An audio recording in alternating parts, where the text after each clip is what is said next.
Devotees, Hare Krishna. We will read for roughly half an hour Srila Prabhupada Lilamrita.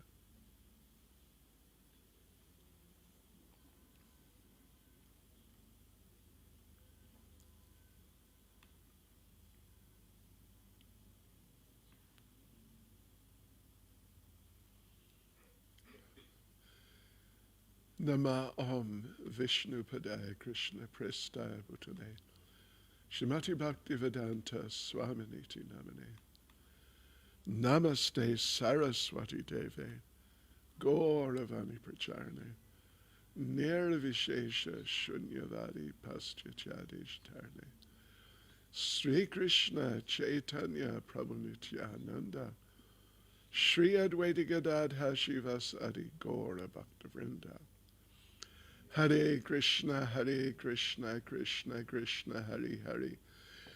Hare Rama, Rama Rama, Hare Hare. Vanchkalpatarubhyascha kripa sindhubhyeva cha. Patitanam pavanebhyo vaishnavebhyo namo namaha. Srila Prabhupada ki jai. So devotees, we are in London.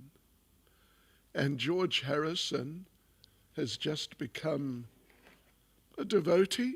A devotee, yes. He's become a devotee. And very helpful.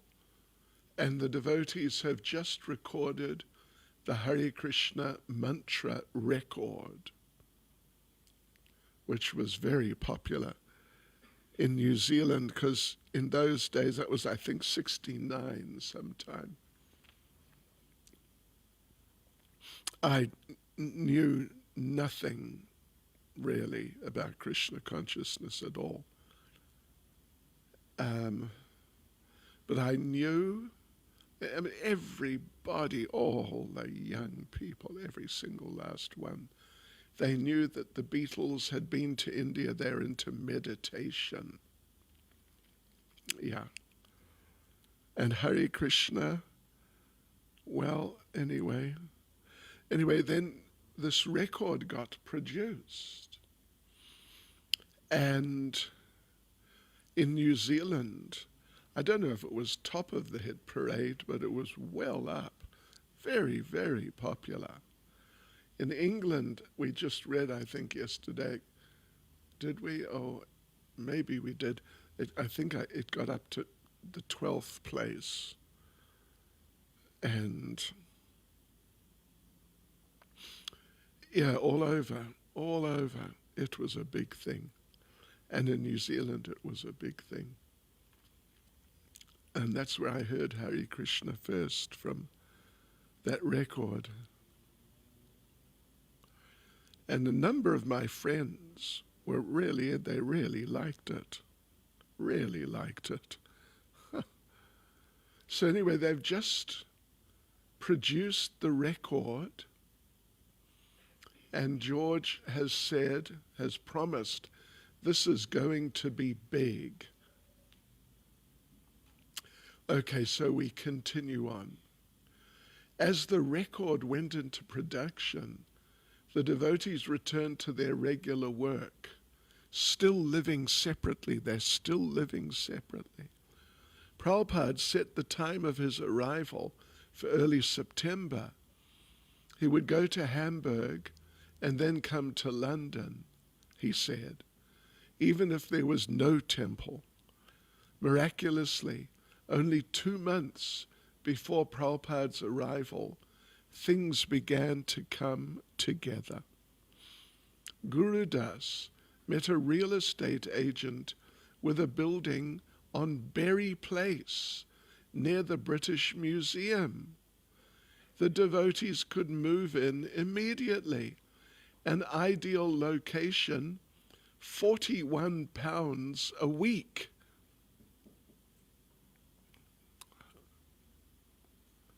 Hare Krishna, welcome. Betiye up. Right, so 41 pounds £10 a week. And immediate occupancy.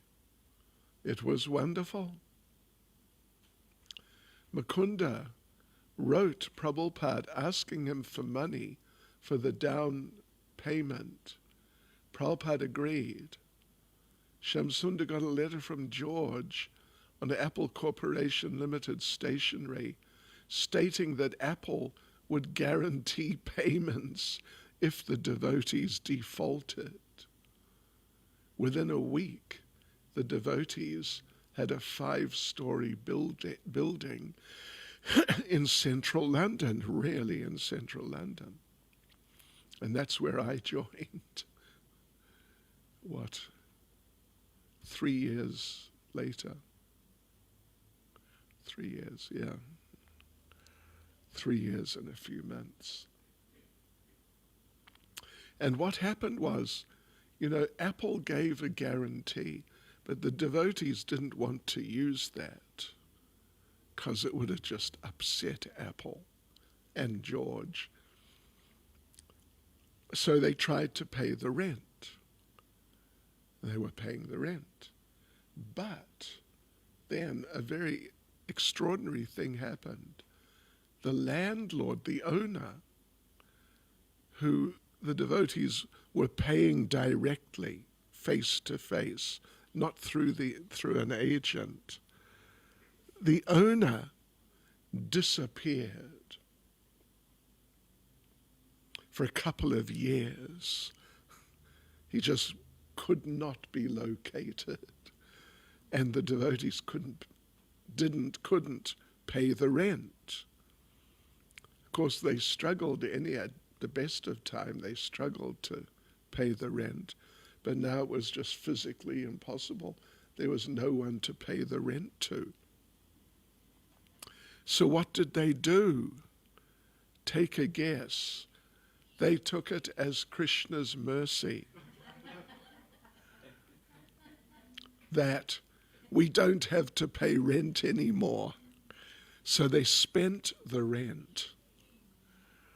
Then just before I joined, just shortly before I joined, the owner reappeared. And he wanted 3 years of rent on the spot. And the devotees just couldn't do it at all.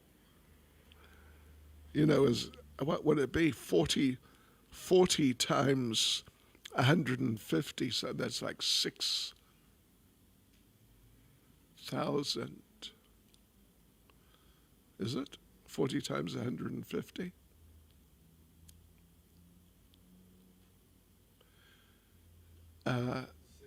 Thousand. So it's plus or minus 6,000 pounds. And the devotee's income was not great at all. Book distribution had not started. Once book distribution started, then there was, not a lot. I mean, I was going out and distributing magazines in the beginning, right in the beginning. And I was collecting between 8 and 10 pounds a day, which is not a lot. And the top distributor was doing 20 pounds a day. And we're worshipping the deities, installed Radha Krishna deities, 6 offerings a day, 60 devotees living in the temple. It's not cheap. So we're always on the edge of bankruptcy. So what happened was that this man just appeared out of nowhere. Give me the money or move out tomorrow or next week. And so this one devotee, Tribhuvanath, he was Irish, but he joined in London. And he passed away maybe 10 years ago, several years. He was such a nice devotee. He was a very good friend of mine. And he wanted to come to South Africa, but of course he didn't make it. And he was a character. Whew. Nothing could stop him. Nothing could stop him. So, on the Sunday program, the next Sunday program, Tribhuvanath Prabhu, got up. It's a temple room, what did I say? As big as this room, different shape, just narrower and longer. It was something like this, maybe. So there's, if you squeeze people in, you might get maybe not 100, but, a decent number of people. And he made an announcement to everyone that you got to donate, we got to pay however much money it was, so a few thousand on tomorrow, Monday, or else we got to move out, you got to help. And he collected all the money on the spot. Tribhuvanath. He was amazing. He was really amazing. And he had very close relationship with Srila Prabhupada. Tribhuvanath, one of the first British devotees. And he was such a devotee. He was always so busy. He struggled to finish his rounds. And he'd come into our brahmachari room where I was staying. We were all staying, like 20 of us in a room. What? A third the size of this room at most, or less, probably less, quarter the size. And we were like sardines. At night we'd lie down on the floor directly with sleeping bags, but no mattresses, no pillows, nothing except a sleeping bag. And, everyone had like a meter or less, 2/3, 3/4 of a meter, and then was the next one, and the next one, and that's how it was. And every night, not every night, but quite regularly, you'd wake up with someone's lotus feet in your mouth. Oh, yeah. Oh, yes. Oh, boy. It was really crowded. It was really, really crowded. Anyway. But Tribhuvanath would come in. Usually he'd come in late, like 10 o'clock, 10:30, and he'd have rounds to chant. So he would sit down in the corner, literally in the actual corner, just sitting cross-legged to chant his rounds. And as he's chanting, he'd doze off. And so, we would then go to sleep. And as we're going to sleep, he and we'd wake up in the morning. I tell you what, I'd wake up 3:30. He'd still be in the corner. Like, seriously, no kidding at all. No kidding. But he was such a sincere devotee. Yeah. He was he's the one who told the story. Remember I told the story about Prabhupada sitting by the deities? A few days ago I told that story. in Berry Place. And Prabhupada said, I've captured Krishna for you. Take him. Yeah.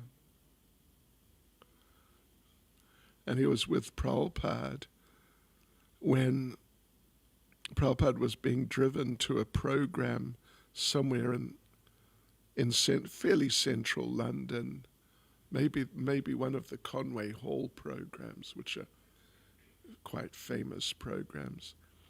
And to get there, you drive past Buckingham Palace. And if you want, you can drive down the driveway right in front. I mean, within sort of 75 meters of the palace, and then turn in front of the palace and go around. So they did that. And one devotee who was there in the car with Prabhupada and Tribhuvanath Prabhu, he told Srila Prabhupada that Srila Prabhupada, one of the guards, one of the soldiers from Buckingham Palace, has become a devotee. One of these men who, with the big, the big black kind of furry hat type of thing, and red uniforms and all that. He's become a devotee, Srila Prabhupada. He's a very important man. Yeah. He's one of the guards of the palace. And Prabhupada, very nonchalant, Prabhupada said, and what about the Queen?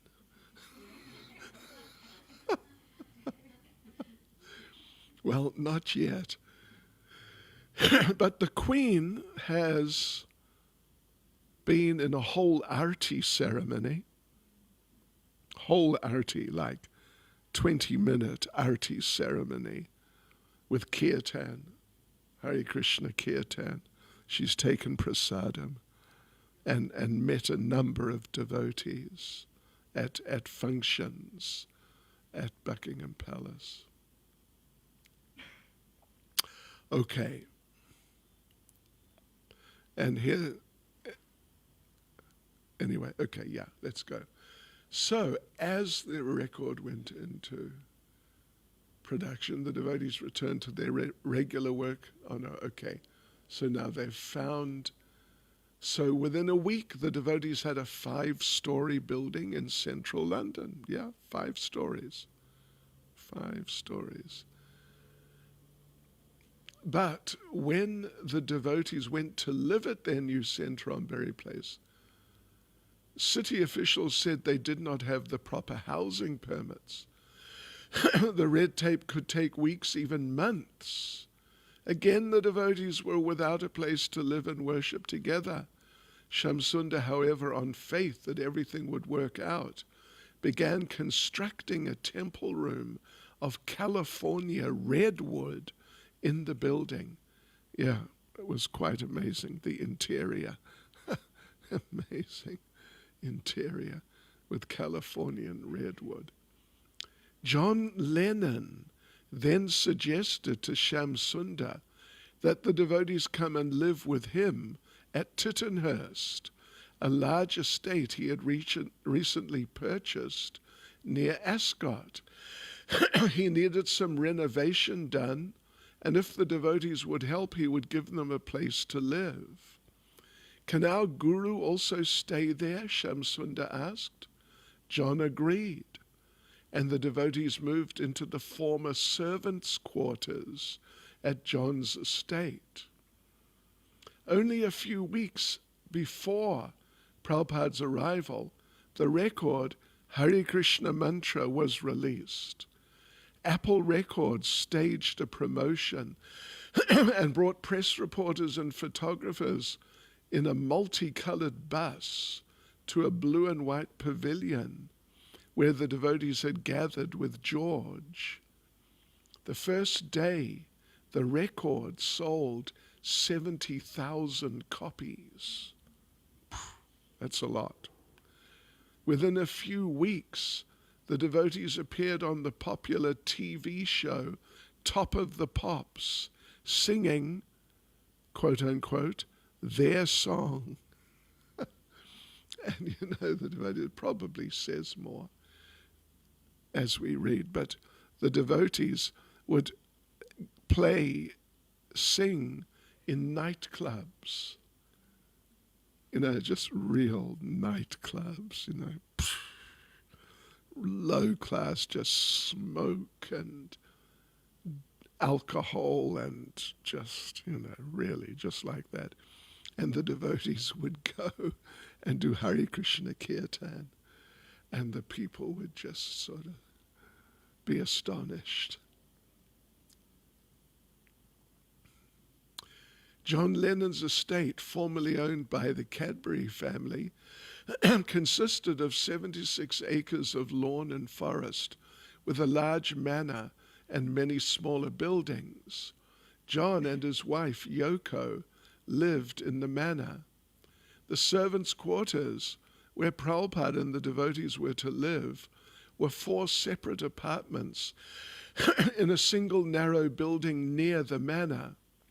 About 15 devotees moved in, reserving one apartment for Prabhupada and his servant.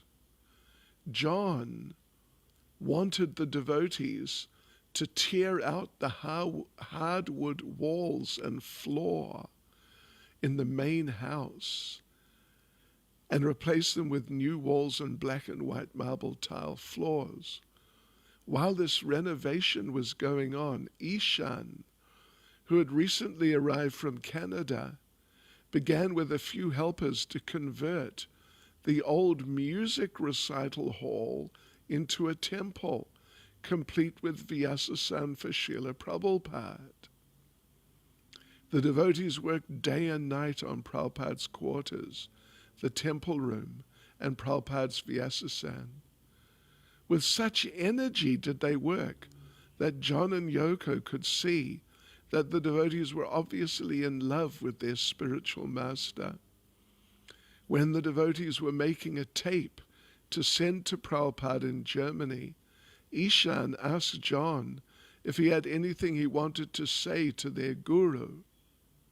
John smiled and said he would like to know Prabhupada's secret that made his followers so devoted. The stage was set. The time had come for the principal character to enter. Lord Krishna's pure devotee was at last coming to England. For the 6 devotees who had pioneered Krishna consciousness in London, it had been a long struggle. But now it seemed that all their once impossible dreams were coming true. They had found a place for Prabhupada to live in, and they had obtained a temple in the center of London. This was Krishna's blessing. Okay, so I'm going to continue. That's the end of chapter 29. Chapter 30, London, a dream fulfilled. London, September 11th, 1969. With the cooperation of Apple Records and Lufthansa German Airlines, because Prabhupada was coming from Germany, the devotees arranged a reception for Prabhupada at London's Heathrow Airport. As soon as Prabhupada descended the stairs of the airplane, he was escorted to a car and driven to a VIP lounge, bypassing the formalities of immigration and customs. As Prabhupada stepped from the car, the devotees ran out of the terminal and offered obeisances on the wet pavement, while Srila Prabhupada looked down on them, smiling. The devotees rose, brushing wet tar seal from their dhotis and saris, and joyfully surrounded Prabhupada as he entered the lounge. inside the terminal, Prabhupada confronted a mass of reporters and cameramen and several dozen friends of the devotees. A clean cloth covered one of the lounge sofas, and vases with yellow gladioluses sat on either side. Prabhupada walked over to the sofa and sat down, and Shamsundar garlanded him with red and white carnations. Prabhupada began leading kirtan. The devotees were oblivious to all but Prabhupada, and the reporters resigned themselves to simply standing and observing while the devotees sang and danced ecstatically. The eager devotees were unabashed during the kirtan, and their shouts of Hari Bol and Jai Prabhupada, as well as blast from the conch shell, punctuated the regular chanting of Hare Krishna. After the kirtan, the reporters remained at a distance as Prabhupada spoke affectionately to almost each devotee seated before him. "Where is Janaki?" he asked. "Oh yes, how are you?" "Vibhavati, how's your daughter?" "Actually, you're all my fathers and mothers. You are taking such care." For the devotees, only they and Prabhupada were present in the lounge, and they strained to catch everything he did or said. They couldn't have cared less about any outsider's reaction. Finally, Mukunda invited the reporters to come forward. "If any of you gentlemen have any questions, you can ask them of Prabhupada." One of the reporters said, moving closer, "What do you think of this reception?" Prabhupada: "I'm not very much fond of reception. I want to know how people give reception to this movement. That is my concern."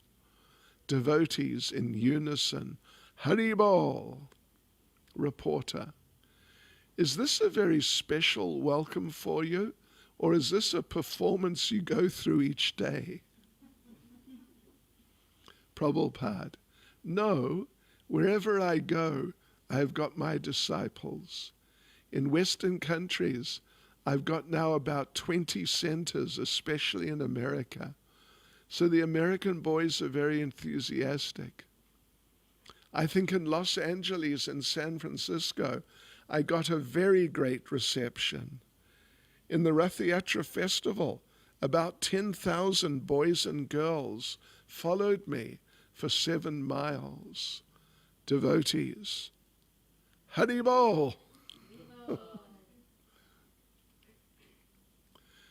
Then a reporter from The Sun. The Sun is like a scandal newspaper in England. It's a real scandal paper.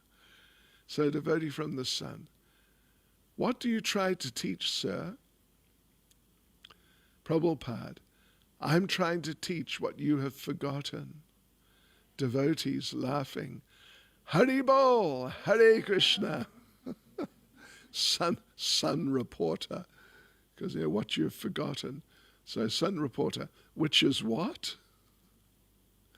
Prabhupada: "That is God.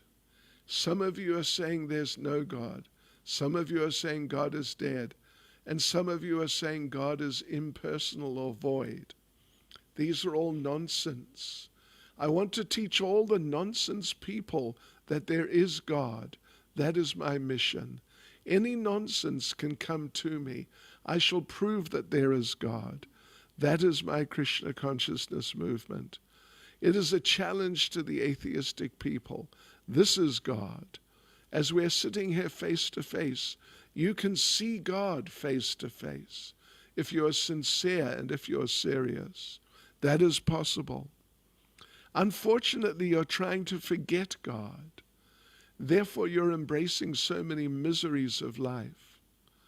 So I am simply preaching that you become Krishna conscious and be happy. Don't be swayed by these nonsense waves of Maya or illusion. When a reporter asked if the singing was, quote unquote, essential to the sustenance of your faith, Prabhupada answered at length, describing the cleansing effect of chanting Hare Krishna. He quoted Srimad Bhagavatam's declaration that anyone without Krishna consciousness has no good qualities. Test any of our students, Prabhupada said, how they are good, how they are advanced. Test it. Bring anyone in the world and compare with any one of our boys. You will find how much difference there is in their character and their feeling and their consciousness. If you want a peaceful society, then you must make people God conscious, Krishna conscious. Everything will be automatically resolved. Otherwise, your so-called United Nations will not help. The reporters asked about Billy Graham. You heard of Billy Graham? He was a Christian preacher. I think he's died. Yeah, but big Christian preacher. Billy Graham, the moon landing, the war in Ireland, and the whereabouts of Prabhupada's wife and children. They asked him to turn his head toward them, and they clicked away with their cameras. They thanked him, and the reception dispersed. Prabhupada went from the building to the gleaming white Rolls-Royce awaiting him outside, courtesy of John Lennon. Prabhupada entered the back seat and sat cross-legged. The limousine was equipped with darkened windows and a lavish interior, including a television. The devotees had become so confused in their excitement that none of them had thought to join Prabhupada, and the chauffeur whisked him away to nurse on his own. Prabhupada sat silently, except for his occasionally audible chanting, as the chauffeur headed through the winding roads leading away from the airport. He was in England. His father, Gormohan, had never wanted him to come to England. Once an uncle had told Gormohan that his son should go to England to become a barrister. But Gormohan said no. If his son went there, the meat-eaters, drinkers, and sex-mongers might influence him. But now, 70 years later, Prabhupada had indeed come to London, not to be influenced by the Englishmen, but to influence them. He had come to teach them what they had forgotten. And he was off to a good start, under Krishna's special care. When he'd had to live alone in New York City without any money, that had been Krishna's mercy. And now he was entering England in a chauffeured limousine, also Krishna's mercy. Accepting the ride as part of Krishna's plan, Prabhupada remained deeply fixed in his purchase of carrying out the order of his spiritual master, whatever circumstances awaited. As they turned onto Route 4, proceeding towards Slough, it's a city just outside London to the west. We have distributed books there many times. Prabhupada saw factories and warehouses, and then the flat countryside with orchards, fields, and grazing horses. The grey, chilly weather hinted of winter ahead. After about 20 minutes, Prabhupada reached the wealthy neighborhood of Ascot, and soon appearing on the left, the high redwood fence surrounding the Lennon estate. Prabhupada had arrived before his disciples. But those who had remained at the manor excitedly received him and showed him to his room on the second floor of the servants' quarters. The small room was chilly and damp, with a low table for a desk and wall-to-wall carpeting made from pieces of rug taken from the other rooms. The adjoining room was bare and even smaller. Prabhupada sat down at his low desk. "Where is everyone?" he asked.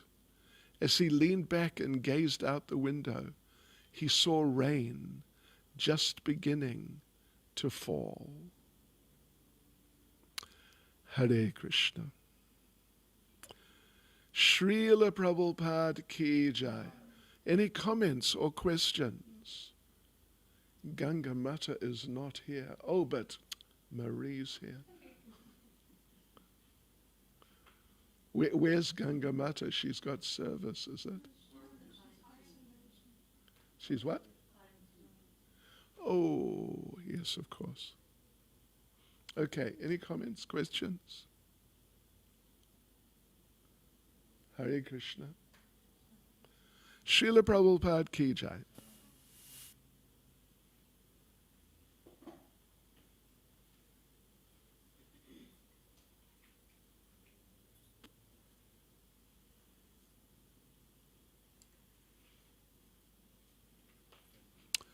Jai Lakshminath Prabhu.